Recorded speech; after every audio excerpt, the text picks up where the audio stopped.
सभी को नमन बंदन। ने भी साथी जुड़े हुए हैं और आज का मेरा नाम दीपक राघव है और मैं प्रयास करता रहता हूँ। मेरा जो मेन फोकस है फूड और एनर्जी को लेकर है। आप जैसे कोई न्यूज़ को देखते होंगे तो आप देखते होंगे नितिन गडकरी जी एनर्जी के ऊपर काम कर रहे हैं और वो कहते हैं कि हम फ्लक्स इंजन लेके आएंगे।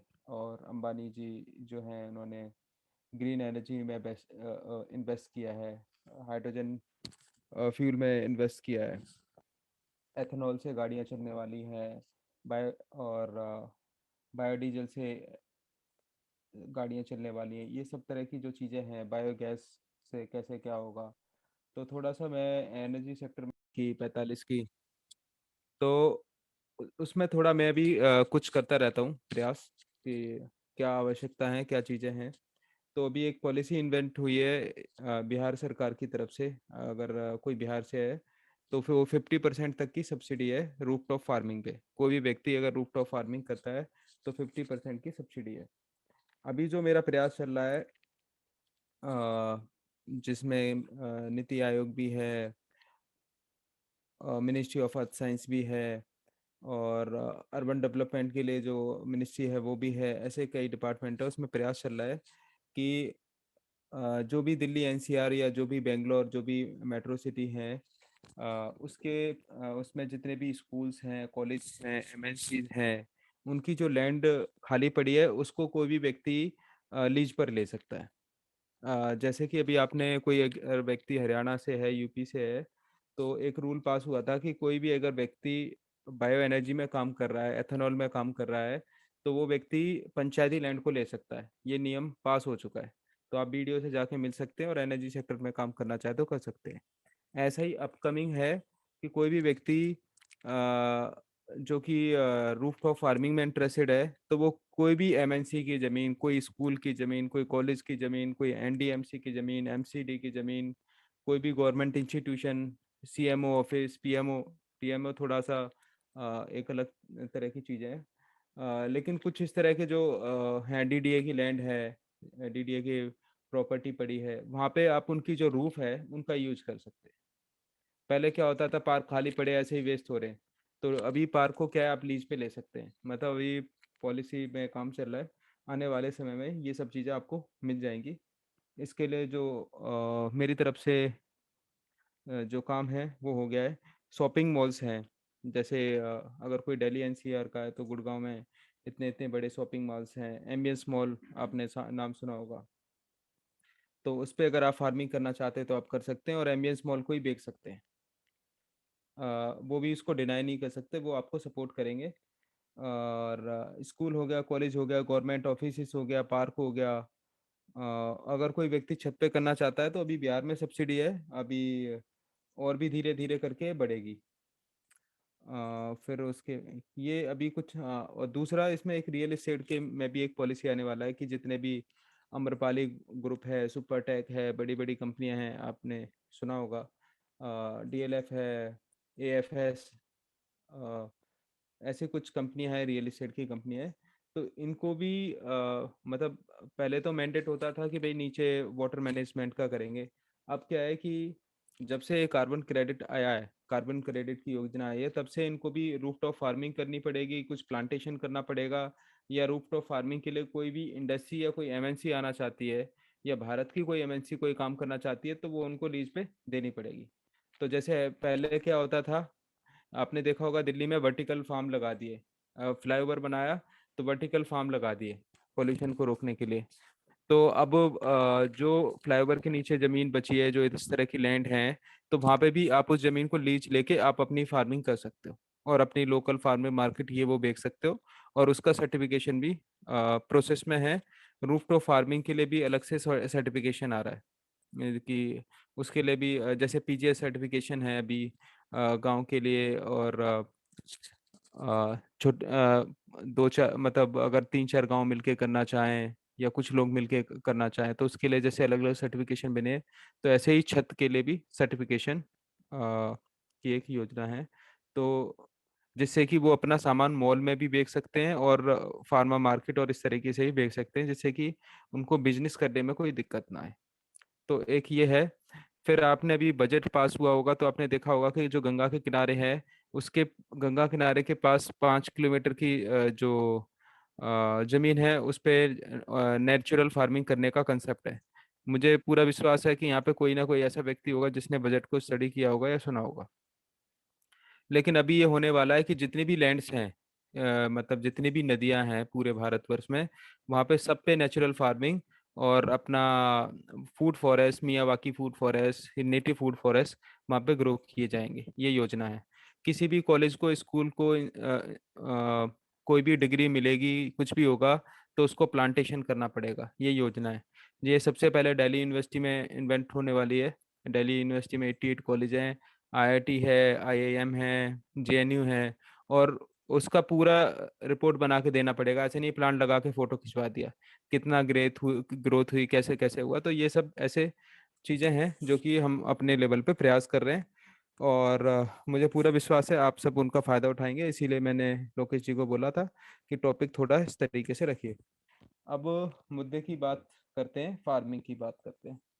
तो मैं ये देख रहा हूँ कि जो भी फार्मिंग करने वाले लोग हैं, जो भी अभी कर रहे हैं या चीज़ें कर रहे हैं, तो उनका क्या है ना, एक प्लानिंग नहीं है, पूरा उनका स्ट्रक्चरिंग नहीं है। वो कैसे स्ट्रक्चर कर सकते हैं वो थोड़ा सा मैं बात करूँगा, कि कैसे किसी को प्लान करना चाहिए छत पे फार्मिंग करने का। और वो किसी को ऐसा लगता है कि हम ग्रो बैग लेके आ गए, मिट्टी बनाई, यहाँ से खरीदा, ऐसा हो गया। ऐसा नहीं होता। कोई भी फार्मिंग जैसे शादी प्लान होती है और उसमें भी बहुत समय लगता है, बहुत देख रेख होती है, ऐसे ही छत पे फार्मिंग करने का मतलब है, काम है। और ये बहुत ही रिस्पॉन्सिबिलिटी का काम है और बहुत ही समझता से और सतर्कता से करना चाहिए। तो इसमें कौन सी कैसे कैसे इसको कर सकते हैं, तो पहले पहले फैमिली, जो भी व्यक्ति फार्मिंग कर रहा है, तो उसको फैमिली की प्लानिंग करनी चाहिए। अपनी फैमिली में चारों पांच लोगों के साथ बैठ के बात करनी चाहिए कि उसके खर्चे क्या क्या हैं, कितनी फल की सब्जियां हैं, लोगों की हैबिट्स क्या है, किस बच्चे को क्या पसंद है, वाइफ को क्या पसंद है, पति को क्या पसंद है, किसी को पालक पसंद है, मैं मेथी पसंद है। तो पहले एक लिस्ट बनानी चाहिए उसको। जो वो लिस्ट है वो मंथली बेसिस पे बन सकती है, क्वार्टरली बेसिस पे बन सकती है, ईयरली बेस पे बन सकती है। क्योंकि पहले लिस्ट बनेगी, फिर उसके हिसाब से क्रॉप चार्ट बनेगा। कोई भी कंसल्टेंट आएगा या कुछ भी होगा तो लोग बाग क्या फार्मिंग करने लग जाते हैं। पसंद था उनको पालक खाना, और मेथी मेथी उगा दी, तो वो कोई बनता नहीं। अगर आपको पालक पसंद है तो पालक ही उगाइए। पालक में भी कौन सी वैरायटी पसंद है, बिल्कुल आप स्पेसिफिक हैं, जो भी घर में बच्चे हैं कुछ भी है, तो तैयारी करें, उसकी पूरी तैयारी करें। और अगर कोई कमर्शियल बेस पे अगर करना चाहता है तो वो अपने सोसाइटी की अ, लोगों में जाके, घर जाके मीटिंग कर सकता है। जैसे कोई किट्टी पार्टी या छोटे मोटे क्लब्स में मीटिंग होती रहती है, उनसे पूछ सकता है कि उनको क्या क्या चीज़ें पसंद है। तो उसके लिए एक फॉर्म बनाना चाहिए, उसको फिल करना चाहिए, उसके बाद ही कोई चीज़ें करनी चाहिए। तो कमर्शियल जो प्रोसेस है, जो मैंने बताया, जिसके लिए हम प्रयास कर रहे हैं, वो बिल्कुल अलग है। फैमिली के लिए ग्रो कर रहे हैं, वो बिल्कुल अलग है ना। लोग हो क्या रहा है कि कमर्शियल वाले थोड़ा कमर्शियल को भी अच्छी तरह से स्टडी नहीं करते, फैमिली वाले भी बस एक बार आया, शौक शौक में कुछ भी लगा लिया। लेकिन हर चीज़ों में टाइम, एनर्जी, पैसा सब कुछ लगता है, तो हमें बहुत समझदारी से ही काम करना चाहिए। तो सबसे पहले फैमिली की लिस्ट बनेगी, क्या उनका खर्चा है। फिर उसके बाद दूसरा बनेगा कि क्रॉप चार्ट बनेगा। क्रॉप चार्ट बनने के बाद फिर हम देखेंगे कि भाई हमारा सीड कहाँ से आएगा। हमने सीड के पास, हमारे पास पूरी लिस्ट होना चाहिए, पूरे सीड का वेंडर होना चाहिए, जो कि लोकेशन प्रोवाइड कर सकते हैं कि कौन कौन से हमारे किसान हैं, कौन कौन से ऐसे लोग हैं जहाँ से वो देसी बीज मंगवा सकते हैं। अब उसके बाद वो अपनी छत की प्लानिंग करेंगे कि कैसे कैसे करेंगे। तो फार्मिंग करने के हजारों नहीं बल्कि लाखों तरीके। आदिवासियों का तरीका अलग है, हर स्टेट में, हर अ, जैसे कि जैसे भारत में हर जगह, हर 3 किलोमीटर 5 किलोमीटर के बाद ट्रेडिशनल कल्चर, समाज, थॉट्स, बिहेवियर, क्लाइमेट, एयर, सब कुछ चेंज हो जाता है ना। ऐसा ही ये फार्मिंग का है। सब कुछ चीज़ें थोड़ा थोड़ा सा शिफ्ट हो जाती है। तो उसको भी हमारे को देखना है ना। उसके हिसाब से हमारे को ये क्रॉप चार्ट डिजाइन करना है। और फिर उसके बाद आता है लोगों को क्वेश्चन, सबसे पहले आता है, अगर हमने छत करी, हमारी छत तो लेंटर की नहीं बनी हुई है, गाटर पट्टिया की नहीं बनी हुई है, बारिश आ गई तो ऐसा कैसे होगा, वैसे कैसे होगा। ये सब इशू के लिए ना आपको स्टडी करना चाहिए। लैंड प्रिपरेशन के भी मतलब कैसे उसको ज़मीन को बचाना है, कैसे चीज़ों को रखना है, ये सब तरीके हैं। सब तरीके हैं। कोई हॉबी के लिए कर रहा है तो हॉबी के लिए उसको कैसे स्टार्ट करना है, गमला कौन सा लेना है, प्लास्टिक का लेना है या उसको मिट्टी का लेना है, दोनों में क्या अंतर है। ये इस इतनी सारी चीज़ें स्पेसिफिक है कि कोई भी व्यक्ति ना एक दिन की ट्रेनिंग में बता नहीं सकता। तो मुझे लगता है कि किसी भी व्यक्ति को फार्मिंग करने से कम 6 महीने 1 साल का टाइम देना चाहिए उसको स्टडी करने में, पढ़ना चाहिए। उसको अपना एक शेड्यूल बनाना चाहिए, उसको अपना एक कैलेंडर बनाना चाहिए, एक चार्ट बनाना चाहिए, एक अपनी हैबिट बनानी चाहिए। दिन की हैबिट हो सकती है, नाइट की हैबिट हो सकती है। और ताकि वो सुने, एक लिस्ट ऑफ पीपल्स बनाए, लिस्ट ऑफ ट्रेनर बनाए, लिस्ट ऑफ मेंटर बनाए कि भाई ये 5 लोग फार्मिंग करते हैं, पहले मैं इनको सुनूंगा, इनको समझूंगा। केस स्टडी करनी चाहिए उसको, कहीं पे फार्मिंग हो रही है वहां देखना चाहिए, है ना। ऐसे करके कहीं नर्सरी में जा रहे हैं तो नर्सरी में बात किया। जब पूरे 1 साल में पूरी लिस्ट तैयार हो जाएगी, सब पूरी प्लानिंग हो जाएगी, जैसे शादी के लिए भाई खाने का कौन करेगा, पीने का कौन करेगा, कार्ड कौन छपवाएगा, इसी तरीके से ये चीजें सारी चीजों को तरीके से करेंगे। फिर उसकी स्ट्रक्चरिंग करेंगे, उसके पेपर्स, डॉक्यूमेंटेशन, डिजिटल डॉक्यूमेंट हो सकता है, डायरी, कुछ भी हो सकता है, वो सारी चीजें लिखित रूप में होनी चाहिए। अपनी छत का ब्लूप्रिंट बनाएं। नहीं तो बहुत सारे लोग होते हैं फार्मिंग करते हैं, पानी नहीं दिया, बहुत सारे इशू होते हैं, है ना। कंसल्टेंट ने ऐसा कर दिया, वैसा कर दिया। मतलब छत पे फार्मिंग करने वाला जो काम है ना, ये बड़ा पैशन वाला काम है। इसमें मतलब पैशन वाला काम भी है, डेडिकेशन वाला काम भी है। और इसको अ, जो मतलब बहुत ही ज्यादा प्रेम करने वाला हो, जो बिल्कुल इसमें बहुत फोकस होके काम करे, वही है। मतलब ऐसे नहीं, ये मजाक वाला काम नहीं है। सब लोगों को तो लगता है हाँ भाई ठीक है, ऐसे हो गया, ऐसे बहुत ध्यान रखना पड़ता है। बच्चों की तरह पेड़ों का और इन सब चीज़ों का ध्यान रखना पड़ता है। तो इस तरीके से चीज़ों को कर सकते हैं। तो एक उसका छत पे ब्लूप्रिंट उसका तैयार होगा कि फूल लगाना है तो कौन सा लगाना है, बीज कहाँ से आएगा, पानी उसको कितना चाहिए होगा, धूप चाहिए होगी, छत चाहिए होगी, है ना, धूप की क्या कंडीशन होती है, वाटर का क्या रहेगा, है ना, किस तरीके से देना, कौन सा माध्यम सही रहता है, कौन सा कम कॉस्टिंग में है। तो मैंने देखा है कि जितने भी अभी तक राष्ट्रपति अवार्ड मिले हैं लोगों को, मैंने बहुत केस स्टडी किया। तो जितने भी आदिवासी लोग हैं, अगर किसी व्यक्ति को छत पे फार्मिंग करनी हो, हमने ये प्रयास किया है गवर्नमेंट में कि जो भी फार्मिंग का मॉडल पास हो वो आदिवासी मॉडल पास हो। लेकिन होता क्या है कि कुछ लोगों की वजह से एमएनसी पैसा ये वो कुछ देके वो दूसरे मॉडल घुसा देते हैं उसमें, जैसे हाइड्रोफोनिक है, एरोफोनिक है। ये बिल्कुल भी रीजनेबल नहीं है, बिल्कुल भी फायदेमंद डील नहीं है। कोई कोई भी व्यक्ति इस तरह की इसमें पैसा इन्वेस्टमेंट ना करे। हमने बहुत सारे लोगों को मैं आईआईडी गया था, institute of industrial development, IID है, निस्बुड है, एग्रीकल्चर के ट्रेनिंग इंस्टीट्यूशन है, जो कि गवर्नमेंट के साथ पीपीपी मॉडल में है, पब्लिक प्राइवेट पार्टनरशिप मॉडल में। तो मैंने देखा, उनसे बात करी, हाइड्रोफोनिक की ट्रेनिंग दे रहे हैं, 9-10 लाख, 20 लाख, 25-50 लाख रुपए लगा के लोग बाग बैठे हैं, पॉली हाउस लगा के बैठे हैं। सारा बेकार हो गया। अगर उनको पॉली किसी व्यक्ति को पॉली हाउस ही लगाना है तो कम से कम 3 साल स्टडी करे, 2 साल प्रैक्टिस करे, उसके बाद उसको इन्वेस्टमेंट करना चाहिए। बाहर से आए, वीडियो देखी और जाके फट से पॉली हाउस ले लिया, नो, डेंजरस। और लोग बाग जो सक्सेस भी हुए हैं तो उन्होंने बहुत सारा समय दिया है, लेबर की तरह काम किया है, 2-3 साल, 5 साल, 6 साल काम किया है, फिर उसके बाद फिर सब्सिडी अब्सिडी लेके सेटअप किया, वो बड़ा एक अलग तरीके का है। तो एकदम से नहीं मतलब घुसना चाहिए, बड़ी बड़ी इन्वेस्टमेंट है। तो कोई भी बड़ी इन्वेस्टमेंट इसमें करने की ना तो पॉली हाउस में करने की जरूरत, ना इसमें। बहुत चीज़ों को समझना है, बारीकी से पढ़ना है, देखना है, और छोटे छोटे प्रैक्टिकल प्रयास करते रहना है। फिर उसके बाद ब्लूप्रिंट बनेगा, फिर उसके बाद आप एग्जीक्यूशन कर सकते हैं और किसी कंसल्टेंट की मदद भी ले सकते हैं। Consultant in the sense of कि लोकेश जी के पास बहुत सारे लोग हैं जो अ, मदद करते रहते हैं, हम भी प्रयास करते रहते हैं कि जो हमारे से हो सकता है वो मदद करें, क्योंकि इस समय मेरे पास कम रहता है। तो क्रॉप कैलेंडर है, कोई भी नहीं बनाता। पहले फार्मिंग की प्लानिंग करेंगे, फिर कहेंगे यार ये कहाँ से उगा दूँ, ये कहाँ मिलेगा, उसकी वजह से फेल हो गया। उसकी वजह से क्या है कि फैमिली का जो हमने प्लान किया था कि भाई हमारे बच्चे अच्छा खाएं, ये खाएं, तो वो सब चीज़ें भी नहीं हो पाती। जब चीज़ें फ्लो में नहीं हो पाती तो फिर वो नेगेटिविटी क्रिएट होती है। घर का कोई मेंबर बोलता है कि भाई इसको सबको फेंको, इसका कोई यूज ही नहीं है, खर्चा इतना आ रहा है, हो कुछ हो रहा नहीं है, लौकी का बीज लगाया लौकी नहीं हुई, समथिंग लाइक दिस। तो एक पॉजिटिव एनर्जी बनी रहे, आप एक पैशन की तरह काम करते रहें और एक मॉडल खड़ा करें। और सुभाष पालेकर जी का, हमारे गुरु सुभाष पालेकर जी, हमारे गुरु दीपक सचदेव जी, उनका एक ही सपना था कि भाई हम लोगों के दिमाग में कैसे भी आए कि भाई जो भी ये छत पड़ी हैं पूरे दिल्ली में, दिल्ली एनसीआर में, पूरे भारत में जितनी भी छत पड़ी है इन पर फार्मिंग हो। उनका ये सपना था कि अर्बन के जो लोग हैं उनके अंदर आत्मनिर्भरता आए, कैसे भी कार्बन फुटप्रिंट कम हो।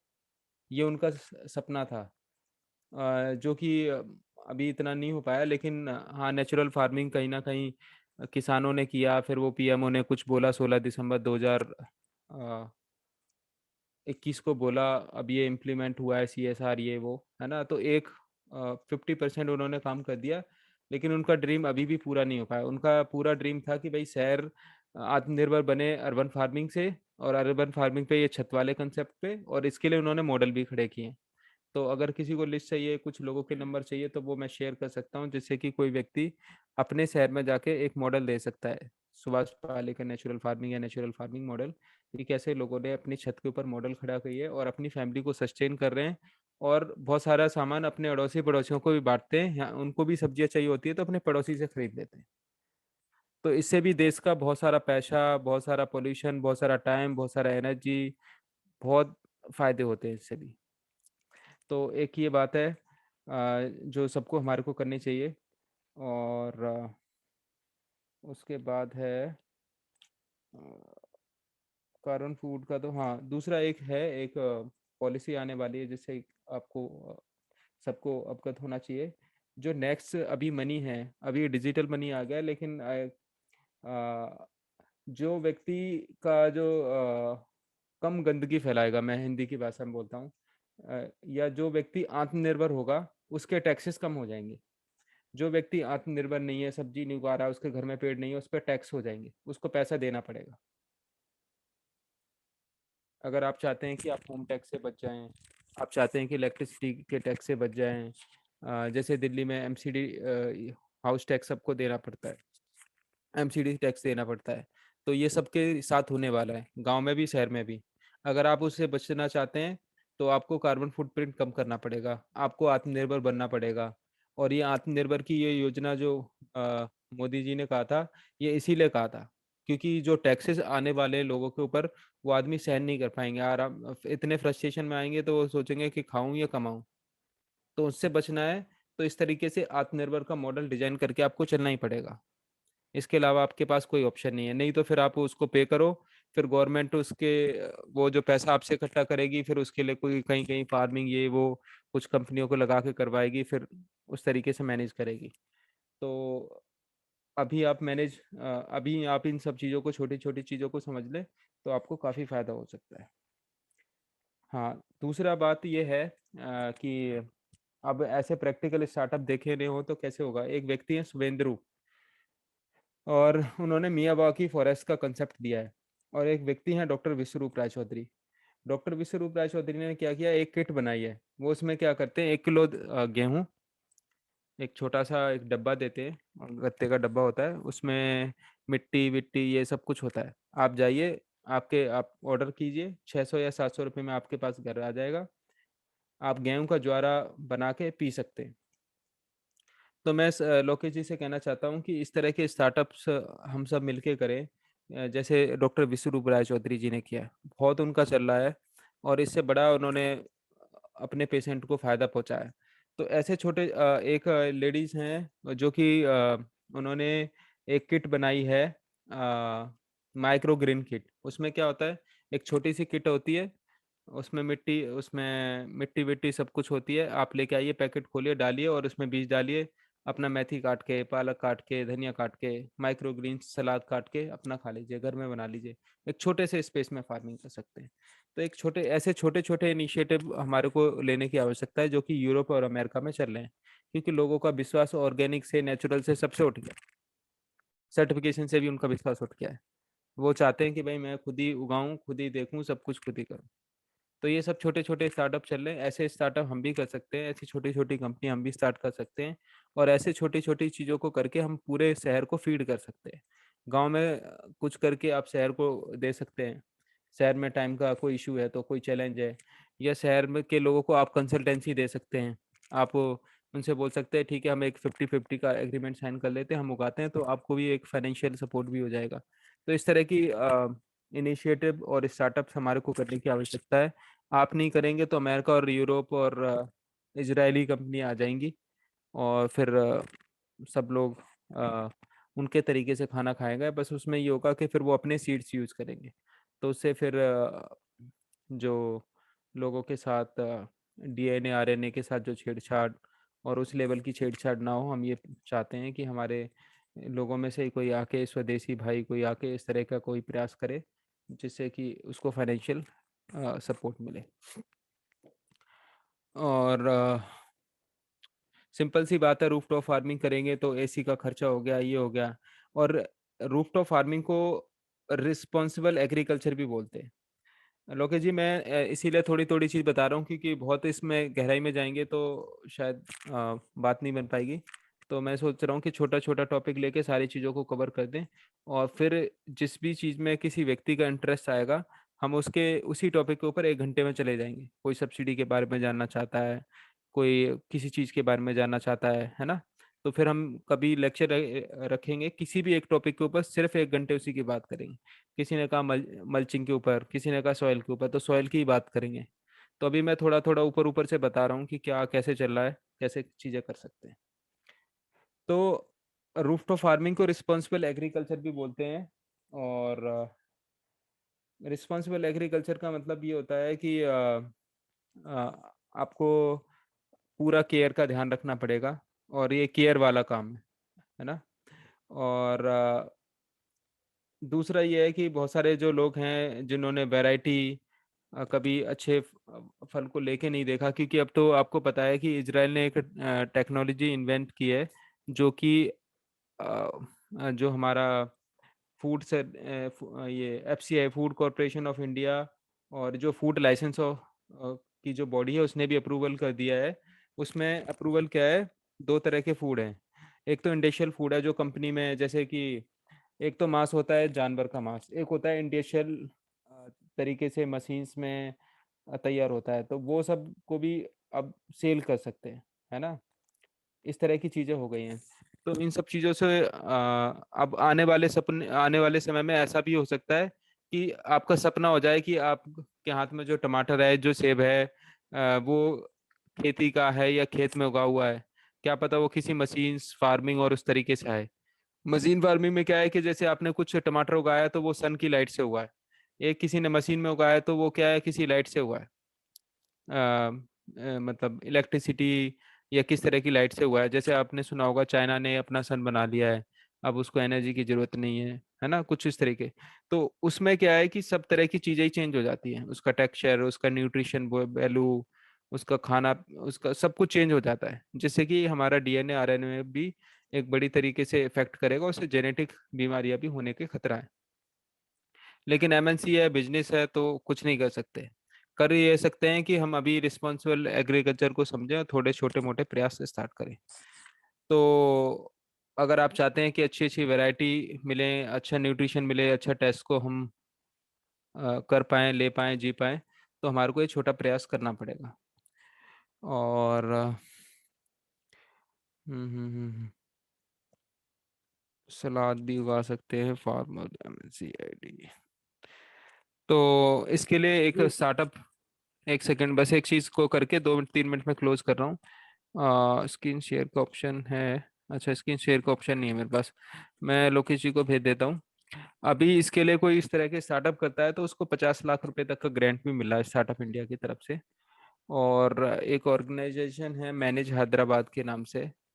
और जितने भी केबी के हैं, कृषि विज्ञान केंद्र के पास तो नहीं है, लेकिन जो हमारी यूनिवर्सिटी है, जैसे हिसार यूनिवर्सिटी है, कुरुक्षेत्र यूनिवर्सिटी है, जो एग्रीकल्चर यूनिवर्सिटी है, वहाँ पे जाके अब इस तरह के स्टार्टअप चलने लगे हैं। आप अगर आपके पास कोई आइडिया है तो आप अपनी डीपीआर लेके जाओ, फाइनेंशियल फाइनेंस की रिपोर्ट लेके जाओ, कुछ छोटे मोटी मतलब चीज़ों को, वेबसाइट ये वो सब तैयार करके लेके जाओ, तो 5 से 10 लाख रुपए तो बड़ा इजी से सपोर्ट हो जाता है। लेकिन आपने कुछ करके प्रूव कर दिया है ना, सेल्स भी होने लग गई है, आपके पास 15-20 हज़ार रुपए का डेटा है, तो आप 30 से 50 लाख रुपए के लिए भी अ, बात रख सकते हैं और उतनी भी सपोर्ट आपको मिल सकती है। और इसके ऊपर जो लोकेश जी को है वो मैं एक कागज वो भेज देता हूँ, स्टार्टअप इंडिया वाला। मैं अपनी बात को समाप्त करता हूँ, बताइए। स्क्रीन शेयर कर दिया, आप करिए, आप शेयर कर सकते हैं।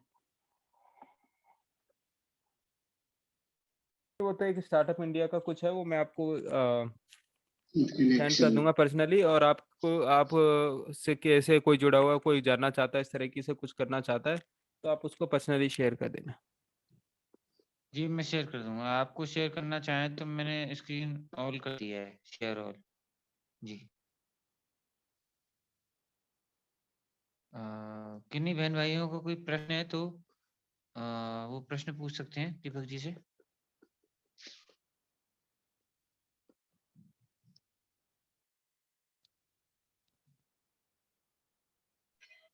हाँ, प्रश्न पूछ सकते हैं। हाँ प्रेम प्रकाश जी पूछिए। नमस्कार हेलो, प्रेम प्रकाश जी पूछिए। नमस्कार जी, नमस्कार। नमस्कार नमस्कार दीपक जी। हाँ, मैं बीकानेर से बोल रहा हूँ, प्रेम जी। प्रकाश खत्री। मेरे यही है कि ये जो छोटे छोटे स्टार्टअप हैं, हम लोग सुनते हैं बहुत, स्टार्टिंग करने क्या हमें कोई मतलब हम रुपया लगा सकते हैं, हिम्मत कर सकते हैं, लेकिन प्रॉपर गाइडलाइन वाला बंदा नहीं मिलता हमारे को, ये तकलीफ आती है। अब जैसे रूफ मेरे पास जगह बहुत है रूफ की, लेकिन मैं करना चाहता हूँ। वे बीच में मेरी लोकेशन से भी बात हुई थी, हाइपोटेक्निक वाली भी जो थी, वो पाइप हाइड्रोपोनिक। वाली। हाँ हाइपो है। हाइड्रोपोनिक। हाँ हाँ वो, तो इस टाइप के बंदे कोई मिल नहीं रहे, और जो मिल रहे हैं तो वो यूज एंड थ्रो वाले हैं। वो देखते हैं बस किसी तरह अपना काम निकालो, पैसे बढ़ा लो। और ये भी एक बहुत बड़ी जो आजकल के यंगस्टर हैं, वो इतने मतलब मास्टरमाइंड हैं कि बस फटाफट यूज एंड थ्रो वाला काम करते हैं। तो ये एक समस्या आ रही है, तो हम वो चाहते हुए भी नहीं कर पा रहे। हम सीनियर सिटीजन है, हमें विश्वास तो करना ही पड़ता है, लेकिन वो बातों से ही पता लग जाता है कि ये कितना काम का आदमी है। तो ना तो कोई ऐसे अच्छा, और इंस्टीट्यूट में सरकारी आप जैसे कहते हो केवीके वगैरह, ये सब ठीक है, वो भाषण देने तक बढ़िया है, लेक्चर दे देते हैं, बाद में कोई वो ड्यूटी ऑफ होने बाद कोई काम करने इंटरेस्ट नहीं है, ये स्थिति है। जबकि हमारे यहाँ एग्रीकल्चर यूनिवर्सिटी है, मैंने बहुत कोशिश कर ली, अरे भाई कोई स्टूडेंट दे दो, कुछ भी दे दो, हाँ देखेंगे देखेंगे, ठीक है भाई देखेंगे, तो फिर हम चुप हो गए। अब कोई ऐसे इंस्टीट्यूट हो, अच्छा कंसल्टेंसी वाला हो, तो मैं तो उसको फाइनेंशियली भी सपोर्ट करने तैयार हूँ। चलो भाई कंसल्टेंसी तो पार्टनरशिप में कर ले, मैं तेरे को बैकअप दे देता हूँ, काम कर। कस्टमर भी दे सकता हूँ मैं, पहले पहले मैं खुद पे आजमाना चाहता हूँ कि भाई इसके बात में दम है या नहीं है, तो आगे बढ़ूं। ठीक है। हाँ तो देखो, हाइड्रोपोनिक के लिए तो मैं कुछ नहीं कहूँगा, ना ही मैं कोई सपोर्ट कर सकता हूँ, ना ही कोई आपको व्यक्ति दे सकता हूँ, क्योंकि वो हाँ हमने उसको क्रॉस चेक कर लिया है, वो हाँ, सक्सेसफुल नहीं है ना। नहीं है। हाँ, अच्छा सक्सेसफुल नहीं है वो। आप उसमें अच्छा, पैसा मत लगाना। ठीक और है। बहुत सारे लोगों ने मेरे पास एक व्यक्ति हैं जिन्होंने पूरे वर्ल्ड का टूर लगाया है, पूरे हाँ पूरे वर्ल्ड में सबसे ज़्यादा ट्रैवल किया है। उनका अच्छा। लड़का था, वो नहीं माना, उसने पैसा 50-60 लाख रुपए फंसा दिया। फिर मेरे को फ़ोन आया, दीपक जी ऐसे ऐसे करके हो गया। मैंने कहा आपने तो हमारे से पूछा नहीं था भाई, 50-60 लाख रुपए लगा दिया, सब डुबो दिया, फिर सारी हम्म चीज़ें कर दी, है ना, आप मेरे हम्म को फ़ोन कर रहे हो आप, हम्म। है ना। और बस वो भी वही है ना, डॉक्टर था। गुरु ज्ञान सही नहीं मिल रहा ना, बस वही यही समस्या आ रही है तो। और देखो मैंने क्या कहा था कि कोई भी हाँ। काम करेंगे, जैसे हाइड्रोफोनिक में भी कोई व्यक्ति जाना चाहता है, जिद कर रखी है किसी ने, तो वो हम्म पहले 3 साल इसकी पढ़ाई करे, 2 साल हम्म कहीं प्रैक्टिस करे, उसके बाद 50 लाख रुपए लगाए। पैसा फ्री का हम्म थोड़ी ना आ रहा है। हम्म। या तो जो व्यक्ति कंसल्टेंट है या जो व्यक्ति काम करना चाह रहा है, जिसको भी आप फाइनेंशियल सपोर्ट कर रहे हैं, तो हम्म आप उससे पूछे भाई तुमने काम कहाँ किया है, उसने बताया भाई मैंने हाइड्रोपोनिक यहाँ यहाँ काम किया है, मैंने फार्म देखा है, मैं फार्म का मैनेजर रहा हूँ। तो आप हम्म। वहाँ पे जाके पूछिए कि हाँ भाई ये फार्म मैनेजर था नहीं था, तो वही, पता पड़ नहीं है जाएगा। नहीं है, हाँ बहुत रेयर है, कोई इक्का हाँ दुक्का हाँ तो हमारे पकड़ में नहीं है वो। हाँ हाँ, तो लोकेश जी प्रयास करेंगे इसमें, इस तरह का कोई बीकानेर से कोई ऐसा व्यक्ति आएगा, आपने मेरे को बता दिया है, तो मैं हाँ भी जी प्रयास करूंगा बीकानेर में कौन काम कर रहा है, अगर इस तरीके का कोई भाई, व्यक्ति है। बीकानेर के आसपास भी हो ना तो एडजस्टमेंट बैठ जाता है, ऐसा कोई दिक्कत नहीं है। हम्म 150 किलोमीटर आसपास भी हो ना, हम्म वो तो है क्या, एक बार स्टार्ट करना है, बाकी तो सारे मोबाइल से काम होने होते हैं, काम हम्म। लेबर ने करना होता है, नहीं, मेन लेबर ने, सुपरविजन ही होता है। नहीं आपकी बात से सहमत हूँ, लेकिन जो व्यक्ति सुपरविजन की बात कर रहा है, हाँ वो व्यक्ति ऐसा होना चाहिए जिसको जीरो से लेके, मतलब स्क्रैच से लेके इन्फिनिटी तक पता होना चाहिए उस बारे में, पर तभी तो बिल्कुल वो परफेक्ट गाइडेंस मैन हो, दे सकता है। Perfect person. हाँ जी हाँ जी। देखो आप एज ए इन्वेस्टर बात कर रहे हैं, तो हाँ हाँ इन्वेस्टर हाँ का फिर अगर बात करोगे तो आपको क्या करना पड़ेगा, एक थर्ड पार्टी को, एक कंपनी को फंड देना पड़ेगा, भाई मेरे को कुछ नहीं पता, मैंने तुझे 50 लाख रुपए दे दिए, मेरे जी। को तो इतने परसेंट चाहिए और कंपनी में हाँ इतने परसेंट शेयर चाहिए, तू हाँ। उगा क्या कर कैसे कर मुझे कुछ नहीं पता। हम्म। या तो आपको इस मॉडल पे जाना पड़ेगा हाँ एज ए इन्वेस्टर, है ना, जैसे हम्म। कि सार्क इंडिया में जैसे इन्वेस्टर बैठे हाँ होते हैं, वो हमें कुछ देख नहीं रहा पता, हूँ, हाँ वो ठीक बात है है। ना, हमारे को कुछ नहीं पता, हमने इतना पैसा लगा दिया, इतने परसेंट इक्विटी होगी, इतने परसेंट ही हो गया, एक तो मॉडल ही है। अगर हाँ। आप 50-50% मॉडल में जाना चाह रहे हैं, तो जो भी बिजनेस हो रहा है उसके आप एक्सपर्ट होने चाहिए, नहीं तो हम्म। धोखा, सिंपल सी बात है, मैं कुछ कर रहा हूँ आपको, आप कह रहे हो कि भाई ऐसा नहीं होगा, या तो आप गाइड करेंगे या तो कुछ सहमति बनेगी, है ना, बिल्कुल आप कह बिल्कुल। रहे हो नहीं जी हाइब्रिड लगा, मैं कहूंगा देसी लगा, कैसे बात बनेगी। हाँ नहीं नहीं, यही बात है। तो ये सारे मतलब कन्फ्लिक्ट हैं, लोगों को, जो जिसके पास पैसा है उसको पता नहीं है कि उसको करना क्या बिल्कुल। है। देखो बिल आपको एक्सपीरियंस है नहीं ना, 5 साल आप दे सकते हो पॉली नहीं हाउस नहीं में, नहीं दे सिंपल सी सकते। बात है, तो आपको क्या करना चाहिए, कंपनी को टेक ओवर करना चाहिए, कंपनी का काम देखना चाहिए, भाई तुम्हारे कितने ट्रांजेक्शन है, पिछले साल, पिछले महीने कितनी सेल हुई थी, इस महीने हम्म। क्या सेल हो रही है, कितने आपके एमओई साइन है, ग्लोबल मार्केट आपका कैसा है, ग्लोबल में किया नहीं किया, अच्छा ये पैसे लगाएंगे तो ऐसे हो जाएगा, ठीक है भाई पैसे ले, और हमारे को इतनी परसेंट इक्विटी हो गई, इतने हम्म। परसेंट कंपनी का शेयर हो गया, बट ठीक है चलती चलाई कंपनी में अपना हो गया काम। तो ठीक आप फिर बात है। क्यों है, फिर आप 10-10 हजार, 10-10 लाख, 5-5 लाख रुपए 10 कंपनियों में लगा दीजिए। ठीक बात है। अभी अभी लोकेश जी है, लोकेश जी का इतना अच्छा कोऑपरेटिव मॉडल है, इनके हम्म। पास पैसे नहीं है, आपने अगर इनको 1 लाख रुपए दे दिए, मुझे तो ऐसा हम्म। लगता है ये तो 1 लाख रुपए में ही इतना अच्छा काम चालू कर देंगे। इनका हम्म। रनिंग बिजनेस है पंचगव्य का, इनको कोई हम्म। व्यक्ति नहीं मिल रहा जो ऐसा फाइनेंस सपोर्ट करे। भाई आपको हम्म। पैसा लगाएंगे, आपको कंपनी में कुछ पार्टनरशिप भी मिल जाएगा, पैसा का पैसा मिल जाएगा, और क्या चाहिए। हम्म।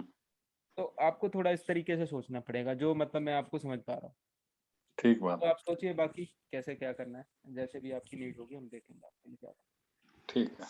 ठीक है।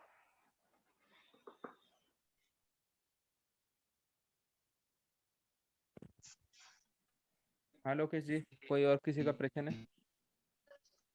मैं पूछ रहा हूँ दीपक जी, जी। छत पे बागवानी से संबंधित हम्म अ, क्या की कुछ समस्या आती है, जैसे आपने जैसे कहा अलग अलग विषय हम अलग अलग दिन ले लेंगे, वो बहुत अच्छा है, लेकिन एक कुछ कॉमन जो प्रश्न आता है वो मैं पूछ लेता हूँ थोड़ा जी पूछिए। दिमाग में कि जैसे क्या होता है, जैसे हम पहले प्रिपरेशन करते हैं छत के लिए, तो छत की प्रिपरेशन के लिए बहुत ज्यादा एक इशू आता है छत की सेफ्टी का, और उसमें क्या है कि अलग अलग प्रकार के जो कुछ मैट।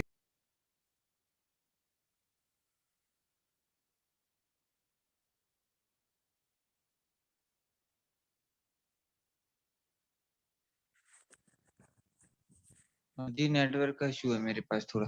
हम्म तो अलग अलग मैट लगाते हैं कुछ लोग, उसमें कुछ लोग उसमें थोड़ा सा उसके ऊपर प्लास्टिक की शीट लगाते हैं या कुछ फ्रेम लगाते हैं। तो एक रीजनेबल और मतलब जो लो कॉस्ट वाला क्या अप्रोच अपनानी चाहिए जो सेफ भी रहे एकदम, और रूफटॉप फार्मिंग के लिए वाटर प्रूफिंग भी रहे। बहुत अच्छा क्वेश्चन है। देखो आपको इसमें बताना चाहता हूँ, बहुत सारे ना पेंट आ गए हैं आजकल, आप जी, वो तो पेंट वो कर क्या लेंगे। वो हो सकती है दीपक जी, मैं ये कह रहा था अप्रोच हो सकती है। हम्म इसका सोल्यूशन ये है, देखो कोई भी जो मटेरियल होना चाहिए, सबसे पहले तो उसका वेट नहीं होना चाहिए, हम्म उसके लिए वेट नहीं होना चाहिए, और दूसरी बात यह है कि वो एनर्जी को ऐसा ना करे कि उससे छत गर्म कर दे। वो जो भी हम लगा रहे हैं छत पे ऐसा होना चाहिए कि भाई हमारी जो छत है गर्मी में सर्दी मतलब गर्मी में बहुत ज़्यादा गर्म ना हो, सर्दी में हमारी बहुत ज़्यादा सर्दी ना हो, है ना, एक जो नेचुरल प्रोसेस होता है।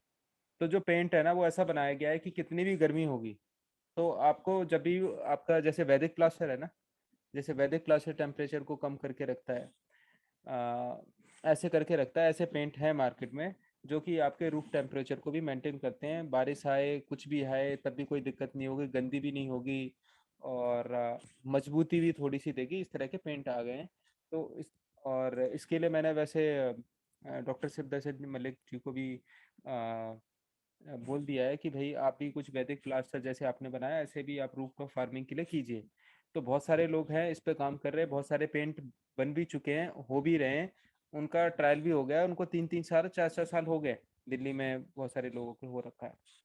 तो पेंट इसका सबसे अच्छा सॉल्यूशन है, क्योंकि जो और भी चीज़ें ना किसी ने कुछ लगा दिया फिर बारिश में गीला हो गया, चिपचिपा हो गया, कुछ हो गया, कोई फिसल गया, कोई गिर गया, 50 तरह के इशू होते हैं। लेकिन ये पेंट वाला है, ये सबसे सही है। और कौन सा पेंट है, क्या पेंट है, क्या उसकी डिटेल है, क्या है वो जानकारी है, वो आपको आप चाहेंगे तो आपकी उसको उसकी पूरी इन्फॉर्मेशन मिल जाएगी आपको। तो अभी तक तो मेरे को ये सॉल्यूशन लग रहा है, और अगर कुछ और इन्वेंट होता है इसमें तो फिर मैं आपको अपडेट करूँ।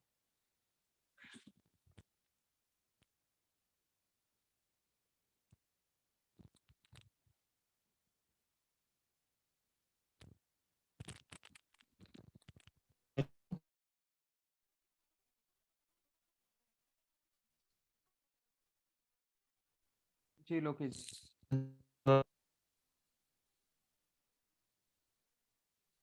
और जैसे जैसे लोग बाग इसमें रुझान लेंगे ना, जैसे जैसे भी गवर्नमेंट की पॉलिसी पास हो जाएगी, जैसे मैंने बताया था कि सबके मैंडेटरी हो जाएगा, तो इसमें बहुत सारे स्टार्टअप भी आएंगे, फंड भी करेंगे, बहुत सारे इसमें रिसर्च की लैब भी बनेगी, तो और भी चीज़ें इसमें होंगी, है ना।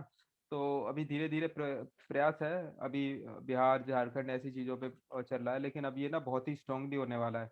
आपको एक नई बात बता देता हूँ। इलेक्शन के बाद सबके पास जिस जो अपने वेस्ट को डिकम्पोज अच्छी तरह से नहीं कर पा रहे, सबके ऊपर ना टैक्स लगने का लगेगा। आपको बताना पड़ेगा आपका कूड़ा, आप अपने कूड़े को कैसे डिकम्पोज करते हैं। आपके घर में डस्टबिन होने चाहिए। डस्टबिन के बाद कौन कौन सा सारा कूड़ा, जैसे ऑर्गेनिक कूड़ा ऑर्गेनिक वाले में होना चाहिए, ऑर्गेनिक के लिए अलग कूड़ा आएगी, वो उसको डिकम्पोज ये करके करेगी। अगर आपने उसमें गड़बड़ की तो आपको फाइन लग जाएगा। आपको अगर गवर्नमेंट आपके कूड़े को डिकम्पोज करेगी तो गवर्नमेंट को फाइन देना पड़ेगा। आपको फाइन दे वो करना पड़ेगा, पैसा देना पड़ेगा, टैक्स देना पड़ेगा। या तो आपको बताना पड़ेगा भाई मैं अपने कूड़े का अपना पास निदान करता हूँ, मेरे पास ये सॉल्यूशन है, आपको लिख के देना पड़ेगा, तब फिर आप उस टैक्स से बचेंगे। तो ये भी आने वाला है। तो क्यों ना हम उस वेस्ट को अच्छी तरह से यूज करके और हम उसको फार्मिंग और ये सब चीज़ों में यूज कर लें। तो बहुत सारी चीज़ें हैं जो कि इलेक्शन के बाद आपको अपडेट होने वाली है।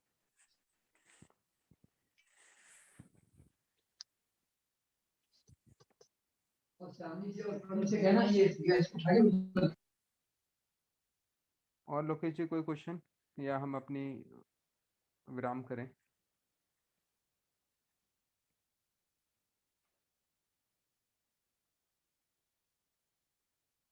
इसको क्या हुआ?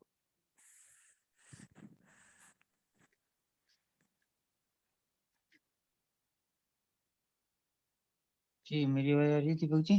हाँ आ रही है आपकी बात। जी जी जी।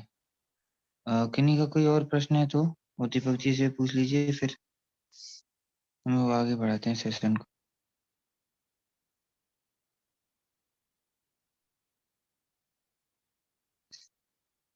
लोकेश जी किस